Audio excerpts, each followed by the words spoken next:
সবাইকে স্বাগতম জানিয়ে শুরু করতে যাচ্ছি আমাদের আজকের এপিসোড। বিভিন্ন রকম গভর্নমেন্ট জব সার্কুলার নিয়ে আমরা এই চ্যানেলে আলোচনা করে থাকি। সুতরাং আপনি যদি জব খুঁজছেন এমনটি হয়, এই চ্যানেলটি আপনার জন্য। চলুন দেখে নেওয়া যাক আজকের জব সার্কুলার। বাংলাদেশ কম্পিটিশন কমিশনের জব সার্কুলার নিয়ে এখন আমরা আলোচনা করব। এই জব সার্কুলার দেখার জন্য এবং আবেদন করার জন্য আপনাদেরকে এই ওয়েবসাইটে আসতে হবে, ccb.teletalk.com.bd। ডেসক্রিপশন বক্সে অ্যাড্রেসটি আমি দিয়ে দিচ্ছি, সেখান থেকে আপনারা ক্লিক করে সরাসরি যেতে পারবেন। এই ওয়েবসাইটে আসার পর অ্যাডভার্টিজমেন্টে ক্লিক করলে আপনারা জব সার্কুলারটি দেখতে পাবেন এবং অ্যাপ্লিকেশন ফর্মে ক্লিক করলে আপনাদের সামনে অ্যাপ্লিকেশন ফর্মটি ওপেন হয়ে যাবে। এটি আমি ভিডিওর শেষ দিকে অ্যাপ্লিকেশন ফর্ম যেভাবে পূরণ করতে হয় সেটি আমি বলে দেব। তো চলুন আমরা প্রথমে জব সার্কুলারটি দেখে নিই। এখানে প্রথমেই যেই পদটি আছে সেটি হচ্ছে প্রোগ্রামার, গ্রেড 6, স্কেল 35,500 টাকা থেকে শুরু, পদের সংখ্যা 1টি, সর্বোচ্চ বয়স 35 বছর এবং শিক্ষাগত যোগ্যতা ও অভিজ্ঞতা যে কোনো স্বীকৃত বিশ্ববিদ্যালয় হতে computer science and engineering, electrical engineering বা electronics engineering, information and communication technology বিষয়ে অনন্য দ্বিতীয় শ্রেণী বা সমমানের সিজিপিতে স্নাতক সম্মান বা সমমানের ডিগ্রি সহ অনন্য দ্বিতীয় শ্রেণী বা সমমানের সিজিপিতে স্নাতকোত্তর বা সমমানের ডিগ্রি।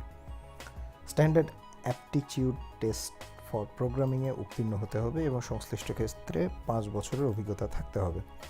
দ্বিতীয় যে পদটি আছে সহকারী পরিচালক, 9 নম্বর গ্রেড, 8টি পদ খালি আছে, সর্বোচ্চ বয়স 30 বছর এবং যোগ্যতা অর্থনীতি, আইন বা বাণিজ্য অনুষদের যে কোনো বিষয়ে প্রথম শ্রেণী বা সমমানের সিজিপিতে স্নাতকোত্তর বা সমমানের ডিগ্রি অথবা অনন্য দ্বিতীয় শ্রেণী বা সমমানের সিজিপিতে স্নাতক সম্মান সহ অনন্য দ্বিতীয় শ্রেণী বা সমমানের সিজিপিতে স্নাতকোত্তর বা সমমানের ডিগ্রি। কোনো পর্যায়ে থার্ড ক্লাস থাকা চলবে না। তৃতীয় যে পদ আছে সেটি সহকারী পরিচালক, পদের সংখ্যা 2টি, সর্বোচ্চ বয়স 30 বছর, যোগ্যতা অর্থনীতি, আইন বা পরিসংখ্যান বা বাণিজ্য অনুষদের যে কোনো বিষয়ে প্রথম শ্রেণী বা সমমানের সিজিপিতে স্নাতকোত্তর বা সমমানের ডিগ্রি অথবা অনন্য দ্বিতীয় শ্রেণী বা সমমানের সিজিপিতে স্নাতক সম্মান সহ অনন্য দ্বিতীয় শ্রেণী বা সমমানের সিজিপিতে স্নাতকোত্তর ডিগ্রি। কোনো থার্ড ক্লাস থাকা চলবে না। তথ্য প্রযুক্তি ও কম্পিউটার পরিচালনায় দক্ষতা থাকতে হবে। সহকারী প্রোগ্রামার, পদের সংখ্যা 1টি, সর্বোচ্চ বয়স 30 বছর। এখানেও যোগ্যতা প্রায় একই রকম, যে কোনো স্বীকৃত বিশ্ববিদ্যালয় হতে, শুধুমাত্র সাবজেক্ট আলাদা, computer science and engineering, Tripoli, information communication technology এই বিষয়ে দ্বিতীয় শ্রেণী বা সমমানের সিজিপিএতে স্নাতক বা সমমানের ডিগ্রি। হিসাবরক্ষণ কর্মকর্তা, 9 নম্বর গ্রেড, পদের সংখ্যা 1টি, সর্বোচ্চ বয়স 30 বছর, যে কোনো স্বীকৃত বিশ্ববিদ্যালয় হতে বাণিজ্য অনুষদের যে কোনো বিষয়ে অনার্স, ফার্স্ট ক্লাস মাস্টার্স অথবা সেকেন্ড ক্লাস অনার্স সহ ন্যূনতম সেকেন্ড ক্লাস মাস্টার্স। তথ্য প্রযুক্তি এবং কম্পিউটার পরিচালনায় দক্ষতা থাকতে হবে। লাইব্রেরিয়ান, 10 নম্বর গ্রেডের পদ, 1টি পদ খালি আছে, সর্বোচ্চ বয়স 30 বছর, লাইব্রেরি সায়েন্সে সেকেন্ড ক্লাস বা সমমানের সিজিপিএতে স্নাতক সম্মান বা সমমানের ডিগ্রি।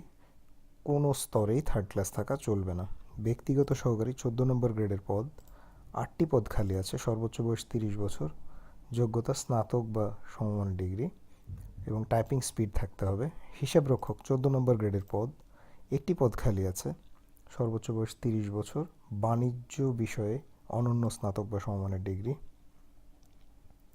এরপর কম্পিউটার অপারেটর, 13 নম্বর গ্রেডের পদ, 2টি পদ খালি আছে, বয়স 30 বছর, বিজ্ঞানে স্নাতক বা সমমানের ডিগ্রি এবং টাইপিং স্পিড থাকতে হবে এবং কম্পিউটার পরিচালনায় দক্ষতা থাকতে হবে। স্টোর কিপার, পদ 1টি, বাণিজ্যে স্নাতক ডিগ্রি থাকতে হবে। ক্যাশিয়ার, গ্রেড 16, পদ 1টি, বয়স 30 বছর এবং বাণিজ্য বিভাগে দ্বিতীয় বিভাগ বা সমমানের জিপিএতে এইচএসসি পাস বা সমমানের পরীক্ষা উত্তীর্ণ হতে হবে। অফিস সহকারী কাম কম্পিউটার মুদ্রাক্ষরিক, 16 নম্বর গ্রেডের পদ, 7টি পদ খালি আছে, বয়স 30 বছর সর্বোচ্চ এবং যোগ্যতা দ্বিতীয় বিভাগ বা সমমানের জিপিএতে এইচএসসি পাস হতে হবে এবং ওয়ার্ড প্রসেসিং দক্ষতা থাকতে হবে এবং টাইপিং স্পিড থাকতে হবে। এবার বলে দিচ্ছি আবেদন ফর্মের পূরণের নিয়ম। সর্বপ্রথমে জানিয়ে দিচ্ছি যে আবেদন করার জন্য যে বয়সসীমা হবে, এখানে যে বয়সগুলো দেওয়া আছে 30 বছর, সেই বয়স হতে হবে 28/2/2019 তারিখে। যে বয়সসীমা দেওয়া আছে 28/2/2019 তারিখে সেই বয়সসীমা কাউন্ট করা হবে। আবেদনের জন্য আপনাদেরকে এই ওয়েবসাইটে যেতে হবে। ওয়েবসাইটে গিয়ে আমি আবেদনের নিয়মটি দেখিয়ে দিচ্ছি। আবেদনের জমা শুরু তারিখ, আবেদনপত্র এবং পরীক্ষার ফি জমা দানের শুরু তারিখ 14/2/2019 সকাল 9টা, অর্থাৎ 14ই ফেব্রুয়ারি 2019 সকাল 9টা এবং আবেদনপত্র জমা দানের শেষ তারিখ 28/2/2019 বিকাল 5টা, অর্থাৎ 28 তারিখ বিকাল 5টা পর্যন্ত, 28শে ফেব্রুয়ারি বিকাল 5টা পর্যন্ত আপনারা আবেদনপত্র জমা দিতে পারবেন। এখানে অন্যান্য জব সার্কুলারে যেভাবে পেমেন্ট করতে হয় ঠিক টেলিটক মোবাইলের মাধ্যমে সেইভাবেই পরীক্ষার ফি প্রদান করতে হবে। তো সংক্ষেপে আমরা ফর্ম পূরণের বিষয়টি আমরা দেখে নিচ্ছি। আরেকটি বিষয় গুরুত্বপূর্ণ জানার, সেটি হচ্ছে যে ফর্ম পূরণের 72 ঘন্টা সময়ের মধ্যে পরীক্ষার ফি SMS-এর মাধ্যমে জমা দিতে হবে এবং 300x300 পিক্সেলের ছবি এবং 300x80 পিক্সেলের স্বাক্ষর দিতে হবে। আর পরীক্ষার ফিটি আমরা জেনে নিচ্ছি। 1 থেকে 6 নম্বর ক্রমিকের জন্য 200 টাকা এবং 7 থেকে 12 নম্বর ক্রমিকের জন্য 100 টাকা পরীক্ষার ফি গ্রহণ হবে। এই ওয়েবসাইটে আসার পরে অ্যাপ্লিকেশন ফর্মে ক্লিক করার পর এখানে পদের নামগুলো আসবে। আপনারা যে পদে আবেদন করতে চান সেই পদে ক্লিক করবেন। ক্লিক করার পরে আপনারা নেক্সট দিয়ে মূল আবেদন ফর্মে চলে যাবেন। এখানে যাওয়ার পরে যথারীতি নাম, পিতার নাম, মাতার নাম, জন্ম তারিখ, লিঙ্গ, ন্যাশনালিটি, ন্যাশনাল আইডি, বয়স, ঠিকানা, সম্পূর্ণ বর্তমান এবং স্থায়ী এবং শিক্ষাগত যোগ্যতার যে আপনাদের রোল নাম্বার সহ আপনাদের যে রেজাল্ট আছে সেগুলো আপনারা দিবেন। দেওয়ার পর এখানে টিকমার্ক এবং এই কোডটি এখানে বসাবেন। বসানোর পর নেক্সট দিলে আপনাদের সামনে কনফার্মেশন যাবে এবং ছবি আপলোড করতে হবে, ছবি এবং স্বাক্ষর। সেগুলো আপলোড করে কনফার্মেশন দিলেই আপনার আবেদনটি গৃহীত হবে এবং আপনাকে পেমেন্ট করার জন্য বলা হবে।